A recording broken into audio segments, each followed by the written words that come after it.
Hey guys, so today I'm going to be reviewing the Dualsense Edge. I've already opened the first box because there's two boxes inside of it. So here's the box that you'll see it come in,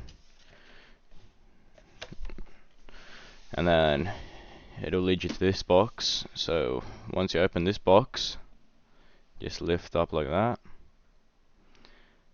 and it comes to a little sheet. And once you open this sheet, just like this, you'll see your packaging.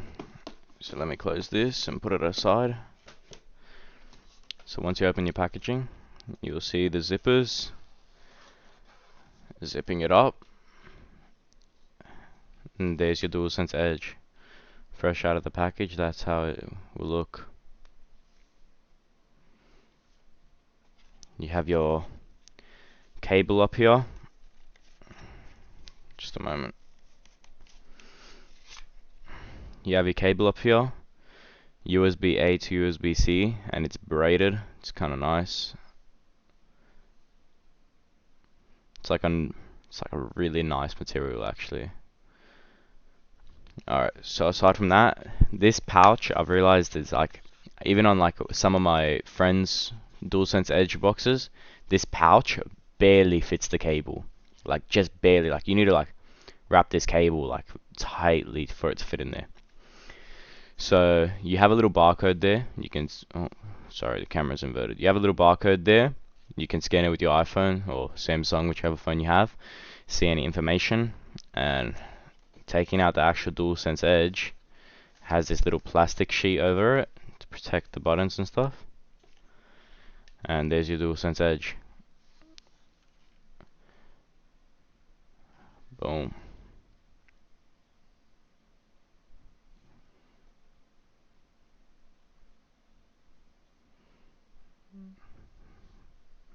That's your Dualsense.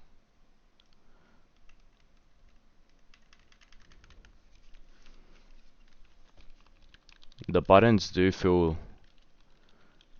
Hold up, let me compare it to my standard controller. So comparing the two, the buttons feel like exactly the same. So on the standard one, I don't know whether it's just mine, it feels a little bit more like, it still feels clicky on the Dualsense Edge, but on my standard one it feels a little bit more clicky. Like the Dualsense Edge is just a little bit more mushy, but on the D-pad, the Dualsense Edge has the more clicky feel. Touchpad, ooh, the Dualsense Edge touchpad feels really, like, it's like very small of a travel. It's like a proper mouse click. And you'll see it has some like dots. I don't know if you can see in the camera, but that's like the squares, triangles, and circles. So comparing just like normally, they kind of feel the same. Yeah, they kind of feel the same. Ooh, that feels better. So the Dualsense Edge has trigger stops right there. So all the way up is no trigger stop. So they can go all the way down. It's full travel. So it's full travel.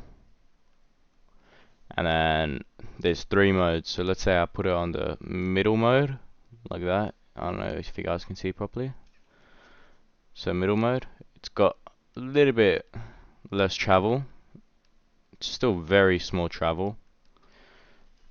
And then let's say you put it all the way down to the lowest travel. You actually have lines there that show you. I don't know if you can see properly. You can see like the gray, the long gray line, the little like medium gray line, and the really small dot. It's actually showing you. So like the long line is long travel and middle smallest. So on the smallest travel, this is the travel amount. That is extremely small travel. It's definitely not like a scuff where you have the mouse click triggers and stuff, but that is a really small travel. So what else? The function buttons I've already tried these on my friend's controller. They are a click feeling, not a mush feeling. So they have a click to it. Pretty much what happens is when you're in your home screen, let's say, you just hold one of the function buttons and it will bring up like a little pop-up on the bottom of your screen, and you just press like, it'll show you press square, triangle, circle to choose your assignment. So now you will see the little microphone is right there. So the PS controller microphone, your mute button is there, still the same feeling, and the main PS button. Oh, I just turned on the controller. That's how the controller looks on. Alright, so you also have your little speaker right there, the regular PS speaker. And then you'll see the 2 holes for back buttons. We'll go over that later. You'll see the little button. Wait, it might not focus, but it says release right there on the bottom. So pretty much all you do is you just get your, it's a little bit hard, you just get your little finger and slide that release button over, and it pops the little cover off. Once you take this cover off, be careful because there's little prongs on this side. So pretty much, like when you put it on, you need to make sure you're not, like, there's the prongs, one's here and the other one's here on the other side. You need to make sure those go in and like they don't break, because I'm pretty sure if they break, pretty sure you need to get a new cover. But yeah, once you take that off, careful of the prongs, make sure you lift it up. That's what it looks like without it on. And these little grey levers on each side, I'll show you here. So let's say you want to take the stick off to change it out. Just lift up this little grey lever, you'll hear a click, and you just slide the stick out. It's literally just like a little slide. That's how the stick looks. That's how the sticks look. And you need to make sure you're careful sliding them back in. And they won't click back in when you slide them back in. You actually need to push down this lever and you'll see it pushes the stick further in. So that's on both sides the same, it's just split image. So let's put back this cover. Remember, careful of the little prongs, make sure they're in, and then push from the bottom. And there you go, you'll hear a little click. It's firmly on there. Everything's working good. Alright, now we'll go through what's in the box. So, in the box, in the box, you'll see a couple things actually. You'll see those 2 little buttons. So this is like the little half dome back button. It's like a coldish metal feeling, but at the same time it sort of feels plastic. I don't know how to explain it. And then you also have the actual, like, how do I say, like the trigger, the lever. So putting them on, it's kind of difficult, like taking them off, but you'll see it's like there's like a little like extra prong to it. So you kind of got to tilt it. Oh, I don't know how I can show you guys this, but you kind of got to like tilt it forward until it slides in, and then like let it down. Oh, hold up, my one's not in properly.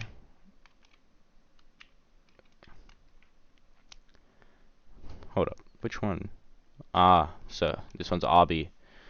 So you gotta slide the little top piece in. Sorry, my camera's mirrored, so it's kind of difficult. So you gotta take that little prong, make sure it kind of magnets in by itself, to be honest, and then you just let the stick go. And there's your little back button. It actually has like a really nice feeling to it. You kind of can have your hand in like a regular position, and then your finger will just kind of be resting over it, and you just kind of push down like that. It's actually a really nice feeling. I'm not gonna lie, that is a really nice feeling. I might have those back buttons. And then putting in the half dome, same procedure. You just that one kind of like goes in just normally. And then that one, it's like your finger kind of has to go out a little bit more. So if you have longer hand, like bigger hands, and your fingers are usually sitting out here behind the controller, the dome ones will probably be good for you. So holding the controller, you will have your finger, like let's say you hold the controller like this, you have that. They both feel really, really nice. I'm gonna be honest, they are both really nice, like clicks to it. They both got the nice clicks to it. So yeah, that's the back buttons, and obviously there's one for each side. So taking them out, this is where it gets difficult sometimes. You gotta push it up. Can you see how I pushed it up? And you gotta like just like wiggle it a bit, and it comes out. And that's pretty much how you take it out. And just put it back in your box if you want to keep them nice and safe. And same thing with the lever, you kind of just like push it up, so you can see me pushing it up, and then you kind of just wiggle it, wiggle it, wiggle it, wiggle it, and it comes out. It's a little bit scary taking out the things, to be honest, especially when you get a new $300 Australian controller. So now looking back at the box, you have 4 interchangeable sticks. I'll take all of them out here. So that one looks like that. So there's 2 of those one, like I think that's the normal mode. Yeah, so there is 2 small, sorry, there's 2 small sticks. You can see they're all of them are domed, which kind of sucks. So there's 2 small sticks, and then there's 2 long sticks, like these ones. These ones got length to them. I will put them on the controller so I can show you guys. I'll put 1 tall domed stick and 1 short domed stick. Ooh. Now taking the sticks off the controller is actually scary, because it's like you feel like you're gonna rip your stick out, but a little bit of confidence goes a long way. Alright, so that's how the controller looks from the top view. This one's the long stick, that one's the short stick. The long stick, it actually, both of them feel really good. I never thought domed sticks would feel so nice in the hand, but they both feel really good, really, really grippy. Like you can see my fingers, like they are gripping onto it. They actually feel really nice, both of them. I think I'm still gonna stick to my Control Freaks though. You can't do better than Control Freaks. Control Freaks are just, you can never do better.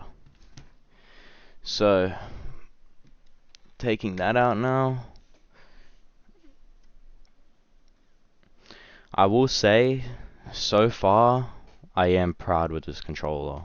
I have a Razer Raiju Tournament Edition, and I also have a Scuff, and so far this is probably my favorite out of all of them, because I think it's the interchangeable sticks, like so you don't get stick drift and stuff. I think that's just like the part that really gets me, because like you spend $300 Australian one time to never spend again, unless you need to buy new sticks, which cost 35 Australian, I think. And then now moving on to this little locking mechanism for the charger, you'll actually see on the controller there's little holes on the side of the port, one on each side. That's actually because on this, when you move the lever into the lock position, when you move the lever into the lock position, it brings out those little prongs. These prongs actually feel really, really sturdy. So it does have a big click into the lock position. Like it's not like a gentle click. And then it has like that little rubber protection thing right there. You don't need to worry about that.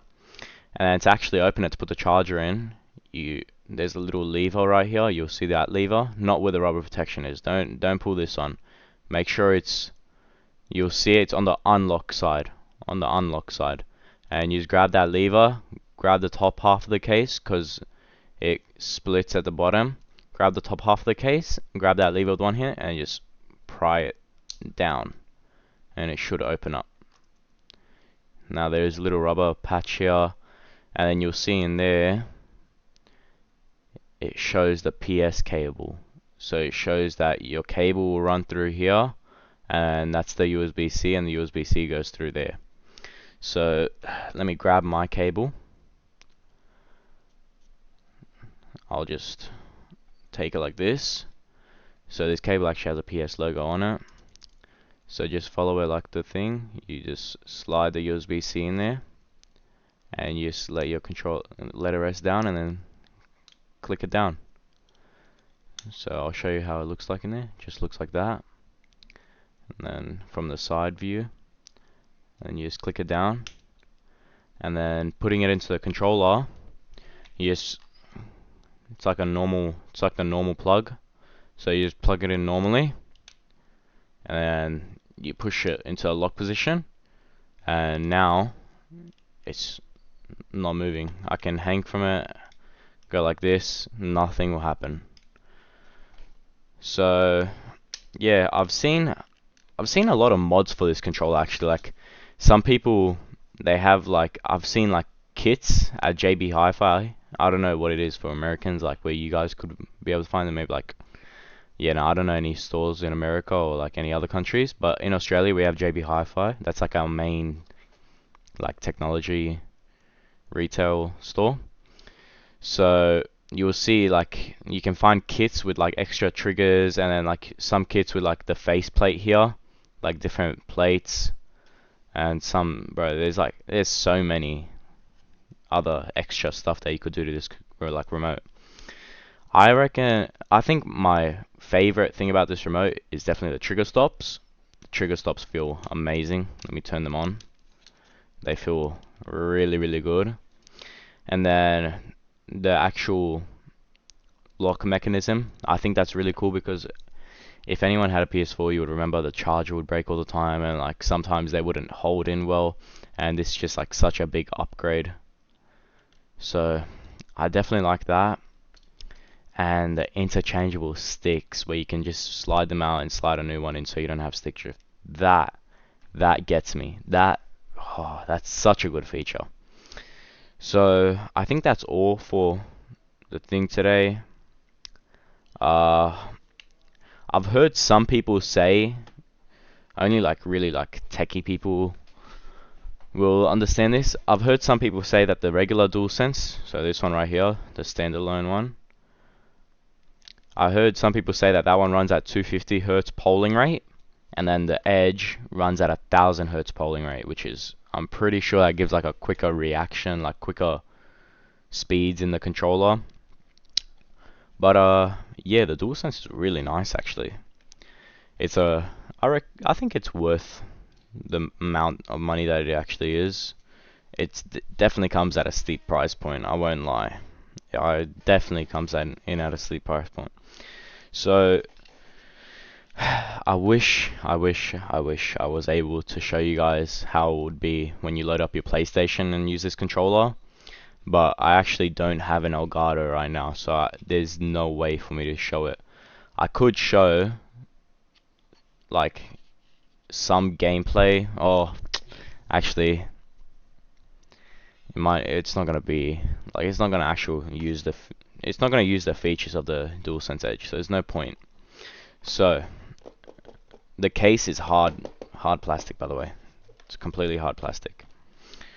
So I can't show you guys how it is when you load into the actual PlayStation, because I don't have an Elgato right now, which is like a capturing device, so it won't let me record normally through the PlayStation and show how the setup is. But I'm sure there's other videos all over YouTube with that. So that's it for today. DualSense Edge.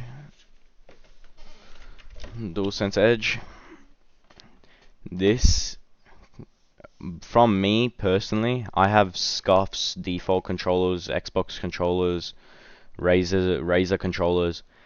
This by far is definitely my favorite controller. I've tried this controller in game previously before. I will admit it is kind of the same. Like if in first person shooters, like I play Siege personally, it felt different aiming wise, but the actual feel for the controller, other than the trigger stops, everything else feels the same. Like all the buttons are the same. Everything, like navigating through the PlayStation menu, everything's the same. The only difference is like the back buttons, the interchangeable sticks. So you got two differences right there. Back buttons, interchangeable sticks. You have function buttons for your setups. You have back buttons, trigger stops. Maybe like if it is true the polling rate, and I'm pretty sure that's why it feels different in first-person shooters, because the polling rate makes it feel so much different from a standard controller into a DualSense Edge. So I think that's it for the review today. I wish I was able to show you guys more, but that's about it. DualSense Edge. Hold up, let me move this stuff out of the way. DualSense Edge. That's what it shows on the bottom. Hold up, let me just turn this. That's how it shows on the bottom. The back of it. I'll show you guys everything. The back of it. And the side just have stickers and stuff. And that's it. Thanks guys for watching today. If you watched throughout the whole video, please drop a like, subscribe. I'm trying to get a little bit bigger on YouTube. But yeah, so have a good day.